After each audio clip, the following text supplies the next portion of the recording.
la loi sur le pass sanitaire est adoptée. Vaccin, test PCR négatif ou certificat de rétablissement seront donc bientôt de rigueur dans les bars et les restaurants, mais aussi dans certains centres commerciaux. Le fameux sésame sera aussi indispensable pour les visiteurs et les patients dans les établissements de santé et maisons de retraite.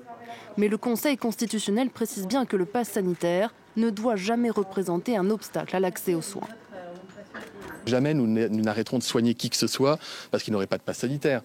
Et jamais nous n'empêcherons une famille d'aller voir ses proches en fin de vie ou en situation d'urgence. Évidemment que non. Le texte est donc adopté. Ce projet de loi a été voté le 25 juillet dernier à l'Assemblée nationale et au Sénat. Certains points ont fait consensus, comme la vaccination obligatoire des soignants, mais l'utilisation du pass sanitaire dans le quotidien de tous les Français continue de diviser, dans la sphère politique comme au sein de la société. Ces dernières semaines, des centaines de milliers de Français sont descendus dans la rue pour manifester leur indignation. Les sages ont censuré certains passages du projet de loi, comme par exemple la rupture anticipée d'un CDD si le salarié n'est pas en mesure de présenter son pass sanitaire. Existe également l'isolement obligatoire de 10 jours pour les personnes malades.